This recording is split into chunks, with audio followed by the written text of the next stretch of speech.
I am very honored to talk about the Monaco Grand Prix with Brigitte Hill, the daughter of the legendary driver Graham Hill, who won in Monaco 5 times, and he has been 2 times world champion. Also, your brother Damon has won 1 title, and you came from a family of champions,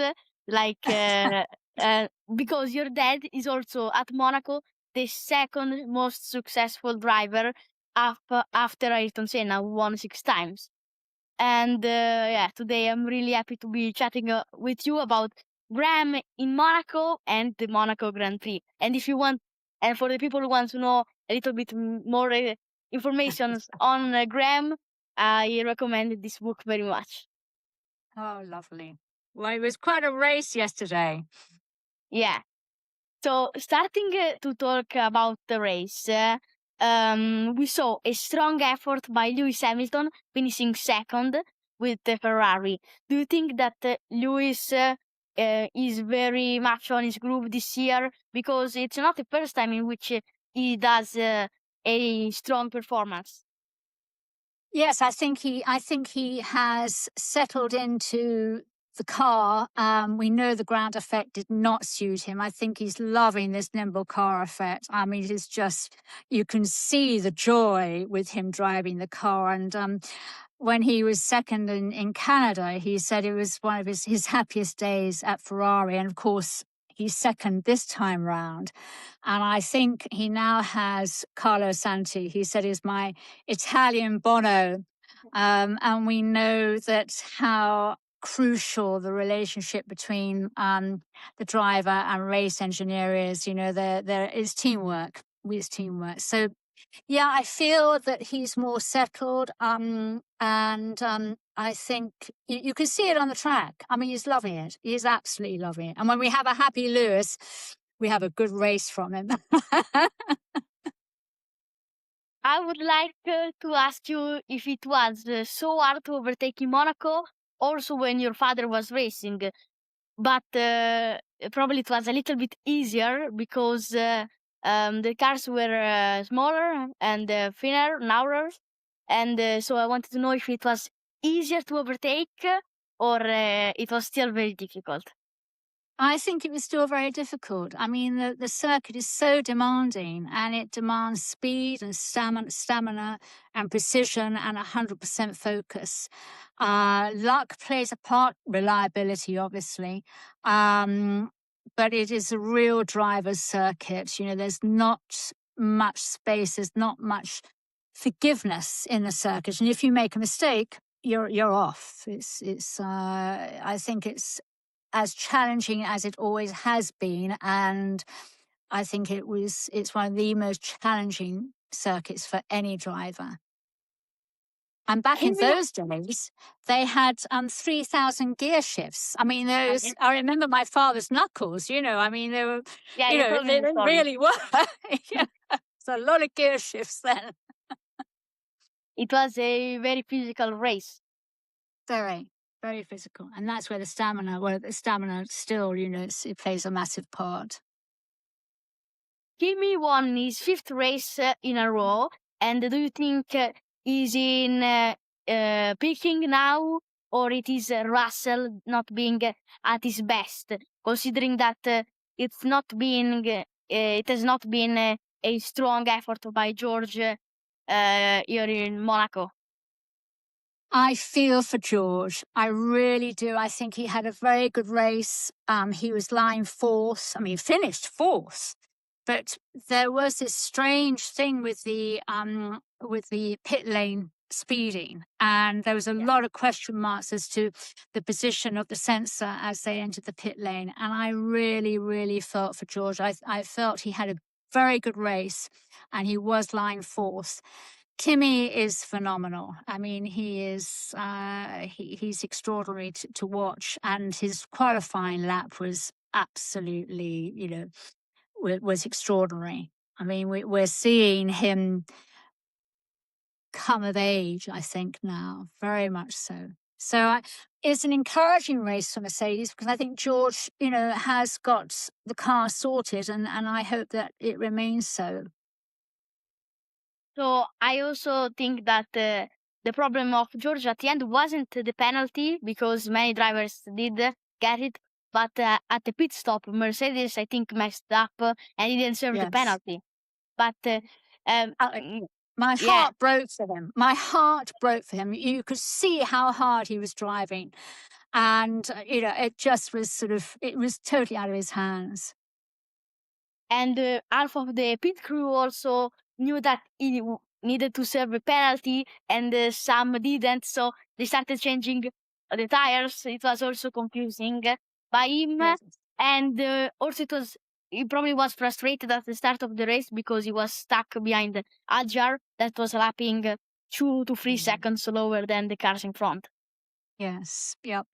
Yeah, that's motor racing. It's it's not a forgiving sport at all. Your father was the master of Monaco, also known as Mr. Monaco, winning Yes. a stunning 5 times. As I said before, his record was only beaten by Ayrton Senna. What was his secret to master the streets? Did he love taking the risks in Monaco that are needed to do a great lap time, and did he trust the car enough? I think he trusted the car. He knew what both the BRM and the Lotus. He won, I think, 3 times in the BRM and twice in the Lotus. He knew the limits of the car. He knew the circuit. In fact, his first ever Formula One Grand Prix was at Monaco in 1958, which was also with Lotus, and that's when it was the debut race for Lotus and for my father. So they shared this Formula One debut, and he trusted the car. He knew it's very much a driver's circuit. It's not so dependent upon power, and his focus and stamina and precision. I mean, that they were. He was well known for that.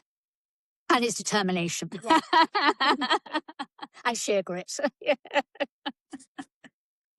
Charles had a very bad afternoon in Monaco. He suffered what I think was a brake issue, and Yes. it wasn't also an easy weekend in general, as he also crashed in qualifying.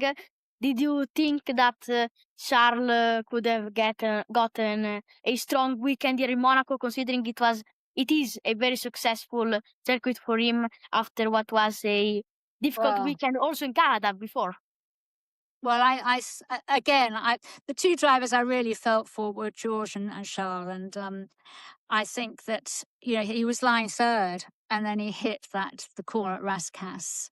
Yeah. The circuit was breaking up. He said it was not the circuit. He said that the rear brakes were not decelerating, and they know what the problem is. He said we do have a solution, and he's going to follow Lewis in Barcelona in terms of setup.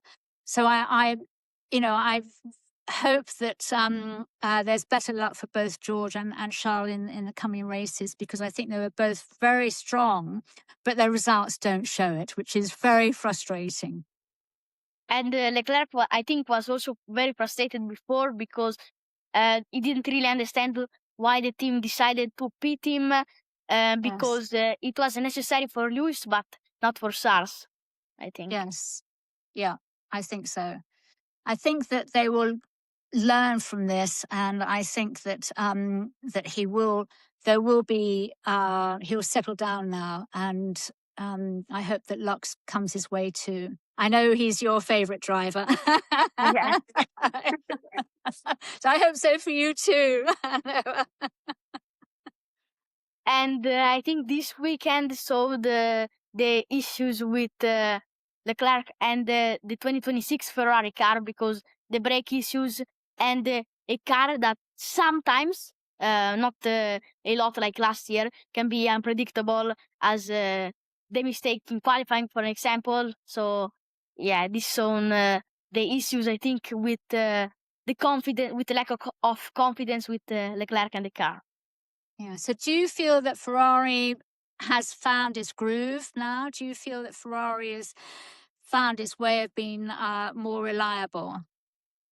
I mean, the engine is not very powerful, misses a lot of horsepower, but at least it's really reliable because probably Ferrari probably the only team that their engine didn't blow up during one of these races. It's very reliable, and we saw McLaren, for example, with the Mercedes engine retiring with Lando, not only this weekend but in Canada, and it seems that every weekend the Mercedes power unit, despite being so strong, it has some bad reliability. Yes, and with Red Bull, the Red Bull power unit. I mean, to see Max go out on, I think, the first lap, and Isaac. I mean, how Isaac finished third. I mean, it's extraordinary. You felt that he was hanging onto the edge of a cliff the whole race. Yeah, and he had no power all the race, and he kept every driver behind. And in 7 laps, he finished 17 seconds behind Lewis. I mean, it was extraordinary. I mean, his performance was extraordinary. Yeah, it was. Yeah. Maybe he broke the second Red Bull driver curse. Maybe he has. Let's hope so. Yeah. Back in 1975, your father did not qualify for the Grand Prix. It was probably due to the car, but was he shocked since he owned the streets of Monaco? There was a reason that for why he didn't qualify. Maybe he had an issue, because I didn't see many informations on that day. Yeah, it was the car. It was a very, very painful moment for him because Monaco, he was Mr. Monaco. He had 7 podiums at Monaco. He had, his 5 wins and a second and a third. So, he and Lewis and Ayrton have sort of owned Monaco, and it was very much. He had his first Grand Prix there, and obviously all his wins, and so it was a very painful weekend, and I remember that, and it was the car, and it was a difficult weekend for him. It was something that he found. My mother had to tell him that he hadn't qualified because she'd done a lap chart, and she found that painful to tell him that he had not qualified at Monaco, which is quite a thing to have to say. Yeah.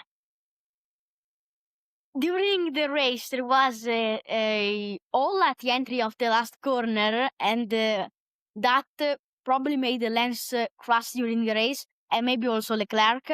But I was thinking during the race about the safety of the track in Monaco in the 60s, in which there weren't even the walls. And do you think F1 did a great step forward in terms of safety? And thinking about the race, do you think they should have red flagged it permanently since of the track damages? I think that I think Monaco's here to stay, and so it should. I think that they took the right decision to red flag it, and safety is first and foremost now. It's not something that is sort of, let's see if it happens or it doesn't, but it has to be safe first of all, and that's a priority of motorsport now. And I think that Monaco's here to stay. The next race is in Spain, and it's a very different track. And what do you think can be the top 3? Oh God, I hate this question. I'll ask you, what do you think is going to be the top 3? I think I can see, like in Monaco, 3 different teams on the podium. Yes. And I say for sure Mercedes. Yes. And with upgrades, I think maybe also a Ferrari car. Yes. And I rather go for a McLaren instead of a Red Bull in Spain. Well, that's interesting. I mean, I agree with you with Mercedes and Ferrari, and it'll be very interesting. I hope McLaren gets themselves sorted. I mean, they're having a really, really tough time. So yes, I think it's between we have Mercedes and Ferrari, and I think Red Bull and McLaren are like that. I think they are equal. So I hope that both Red Bull and McLaren get themselves sorted.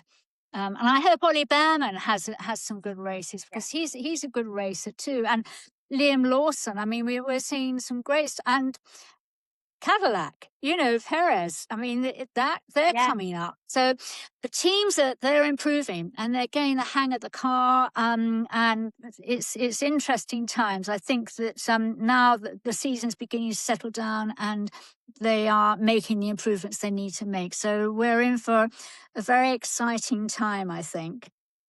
And this actually, the race in Spain will be the 1000th entry of McLaren in our 1000 start. So yeah, and yes. Alonso got the point with Aston Martin. I think you said the Cadillac, though. Yeah.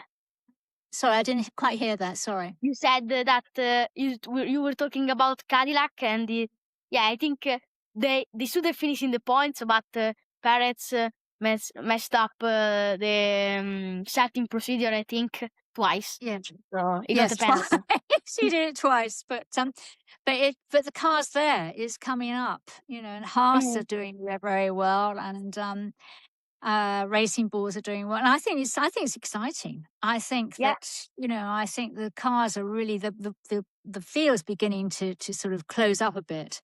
And I think the drivers are loving the racing. I think that, with this nimble car, the smaller car, it's a lighter car, it's less ground force. They're really racing. They are really, really racing. I don't know if we both agree on this, but I think the big issue was that before the safety cars and the red flags, Kimi basically lapped everything, everyone except Lewis and Charles. So also the massive gaps. It was common in the 70s when your father was racing, right? Yeah. Yes, it was. Yeah. But today is not a usual sight. No. That was quite a thing when I heard that on the commentary. I thought, that's quite something. There's only Lewis and Charles haven't been lapped. I mean, that's quite something. I haven't heard that before for a long time. And also the race before in Canada, only 4 drivers were not lapped. Gosh, I mean, it shows how dominant Mercedes is and how dominant Kimi is. Yeah. I hope things come right for Georges and for Charles too. It's the cars are there; they've got the cars, so that's a good thing. Thank you, Brigitte, for this interview. It was really nice talking about F1 with the present and also about the past. I've learned many things of your father's story, like when he didn't qualify in 1975. It was a very nice story, and thank you so much for being so kind with me.